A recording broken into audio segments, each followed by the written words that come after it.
Howdy folks, welcome back to my channel. It's time for me to jump back into some June on the range action, some more pistol packing, gun smoking, riding the range, owl hoot hunting fun. And I started off by reading my first book I've read for this event, is a collection of short stories by LouisL'Amour entitled Bowdrie, or Bowdrie, I suppose you could call him Bowdrie. I pronounce it Bowdrie, at least in my head. I'm not sure if that's correct. This is about a Texas Ranger named Chick Bowdrie, and how he got his name Chick. His real name is Charles, but he goes by Chick. It's kind of a funny little story that's shared in one of the very last tales in this book, or the very last tale, I think. Anyway, these are 8 short stories that were not originally published in book form. They first appeared in Popular Western, a pulp magazine back in the 40s. Most of these stories were published in Popular Western between 1945 and 1947 or 48, although the very last story was originally published in 1940. So it perhaps was repurposed. Maybe it wasn't originally a Chick Bowdrie story, but it was changed for that. And all of these stories, there's a note on the inner flap here, or the inside credits page, that talks about, where these tales came from. And it says, these stories contained in this volume were previously published in slightly different form. So we have 8 stories here, and LouisL'Amour, who was quite a Western historian, he had a huge library of Western books on cowboy life and the expansion of the West, etc. He was a lifelong scholar of that, and of course it also helped his writings as he became, of course, the most popular Western author of all time, and one of the most popular authors, period, of all time in his heyday. And I believe most of these stories were written before he started, getting real acclaim as a novel writer, a novelist. But these are a lot of fun. He has some information about the Texas Rangers in general. In between, he has some historical notes between several of the stories. L'Amour starts off with the introduction about the Texas Rangers, who they were, what kind of men went to work for them. And he continually, with little historical notes sandwiched between each short story, feeds more information about not only noteworthy Texas Rangers of historical record, but also kind of the type of person who becomes a Texas Ranger. L'Amour emphasizes that these are people who were, had the pioneer spirit.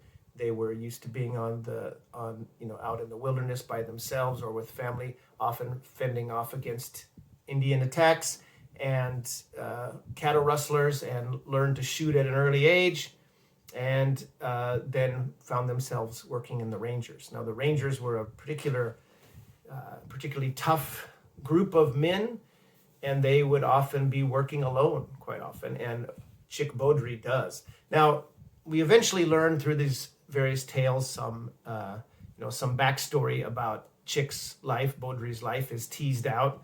His family was slaughtered by Comanches, and when he was a little boy, I believe about 5 years old, and they took him in, or 6 years old, they took him in for several years. The Comanches did, and raised him as a Comanche for a while.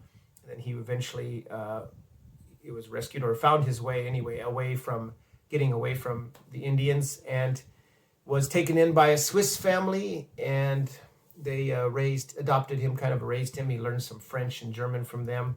And again, that's a historical note that L'Amour likes to make, that we think of the Wild West as just a bunch of English speakers, but there were a lot of European settlers who spoke their own language out throughout the West, including German, of course, and French, etc., Spanish, of course. And anyway, Chick Bowdrie learned from a very young age, from the age of 14, that he became a really fast gun. He had a propensity for being really fast, again, typical, I suppose, cowboy hero in that regard. But what makes Bowdrie interesting is he was on the verge of becoming possibly, one fight away of running afoul of the law. And Captain L.H. McNelly, who was one of the captains of the Texas Rangers, was told about Bowdrie and said, this guy is pretty tough, pretty fast, way too fast to be, left to his own devices. Let's get him in as a ranger. So that's what happened with Bowdrie, and he's riding the range, going after various killers, mostly in Texas, but he'll go out of the Texas territory to arrest someone who's wanted for a crime back in Texas. And usually his quarry, the people he's trailing, are also getting up to some mischief in another town that he happens to arrive in and straighten out. Now, besides the usual, 6-gun blazing action that L'Amour can be relied upon to deliver, as well as really some terse prose and clear descriptive writing that was part and parcel of why he became such a well-known and well-loved author. Bowdrie also there's a little element of, I wouldn't hesitate to use the word detective scenario in there, but he definitely is, solving crimes, and Bowdrie is, and uses some investigative techniques. If he finds something that some kind of evidence that'll pin something on a particular killer, he finds some kind of rare grass seed that's not usually in that area, or that was maybe taken there from a killer, or a bullet, or some kind of a marked bill or something. He will pick that up from the area and roll it in a cigarette paper and stash it away in his pocket or in his pack. And basically all he has is his rifle, his 2 guns, 6 guns, his hammerhead roan horse, which is, he calls himself an ugly horse, but runs like a jackrabbit and never gets tired pretty much. And those 2 are peas in a pod, really. Now, Bowdrie is described as a young man, but I'm guessing he's in his 20s, perhaps even 30, 31, early 30s, but I'm guessing in his late 20s somewhere.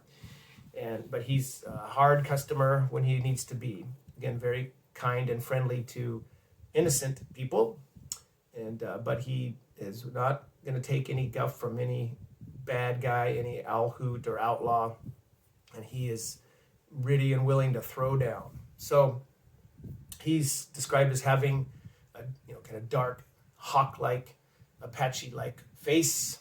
He's got a scar on his right cheek and penetrating black eyes that look like a couple of barrels of pistols when they're looking angry at someone.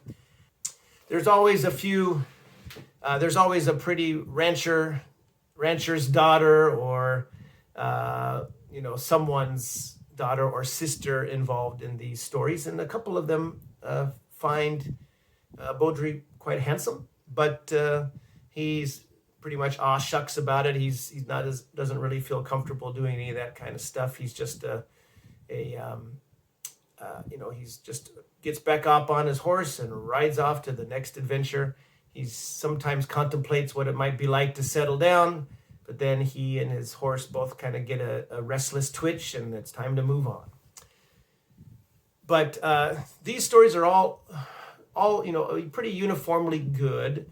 I would say there's a couple in the middle that are my favorites. There's one, Bowdrie Follows a Cold Trail, which starts with the kind of haunting opening where Bowdrie rides into a beautiful, kind of through a dusty hills area somewhere in South Texas, and he finds a nice farm, but it's been abandoned for 16 years or so, and it looks like he finds in the doorway of the house, because he's going up, he's tired, he's dusty, he wants to get some water and camp for the night, and he decides to try the house, and he goes up there, and no one's around. Everything looks like it was really well made and thought out and planned, but it's abandoned.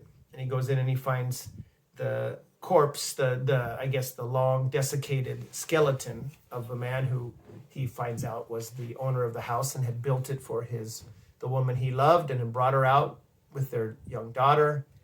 And seems like somebody killed the man and took the woman and daughter away. And right then and there, Bowdrie, very sympathetic, and again, like a lot of men who ride alone, he likes to talk to himself or talk to the horse, which is also a good, convenient way for L'Amour to get some exposition and some of Bowdrie's thinking out there. Anyway, he vows then and there that he's going to find who the dastardly rats who did this and snuffed this man's life out just as he was building his dream home and bringing his bride and child there. And he's going to get revenge and put those people away. See him hang for it, or rarely do they have a chance to hang. Usually Bowdrie's 6 guns have already done the work most of the time. And then it turns out that this dead man's daughter is now grown up, and she's been put in a boarding school back east, and she's coming home to the rancher, who it turns out is the one that had killed her mom and father. The mother, of course, was eventually found out to have also ran away and was killed by this evil man. Anyway, this is a pretty dark story compared to some of the others. They all have dark elements to them, of course, and plenty of violence.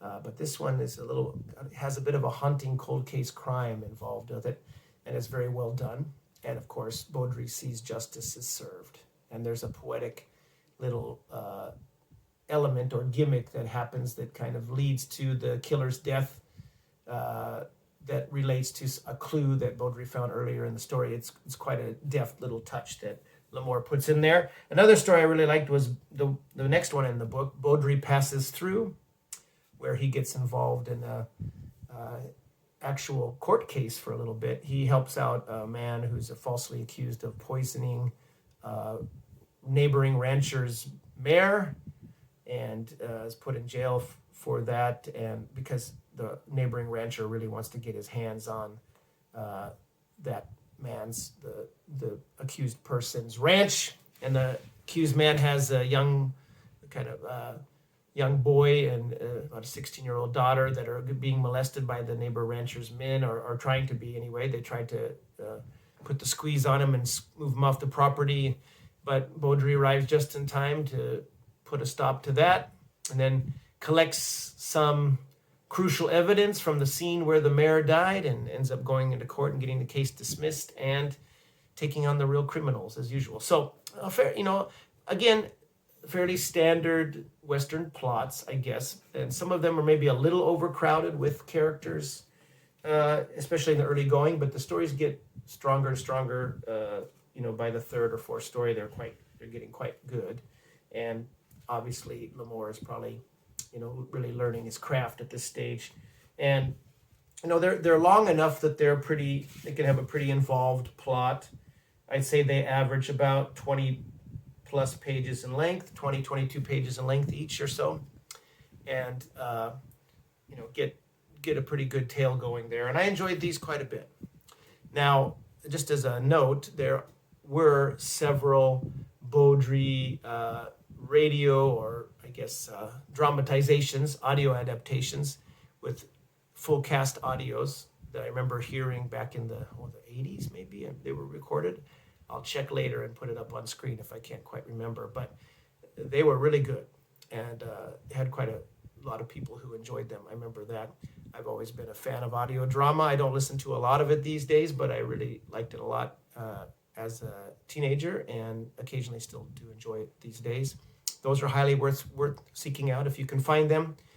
There was L'Amour wrote, or Bantam published, and L'Amour polished up, I suppose, another collection, this time of 10 Bowdrie stories for a total of 18 stories. And that's called, that book is called Bowdrie's Law, or Bowdrie's Law. Again, I'm not sure how you pronounce his name.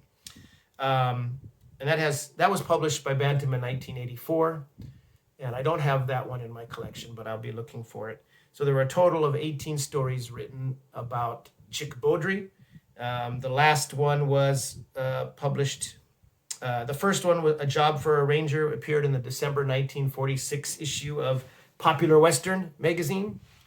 And the last one was called Strange Pursuit, and it was published in April 1952 in the issue of Texas Rangers, that pulp.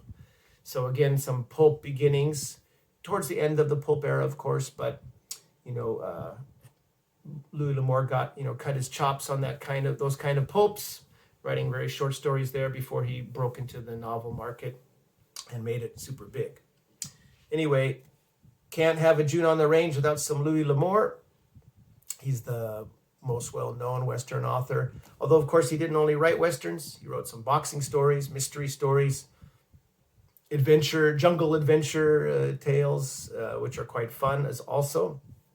And those have all been collected in various editions. He also wrote some just straight-up historical novels, of course, too. One that I should have coming to me pretty soon in my very first book haul for the channel, I believe, is Sitka, which is he's giving some historic background of the settling of Alaska. So he's a very fun writer to read. He's a very easy read.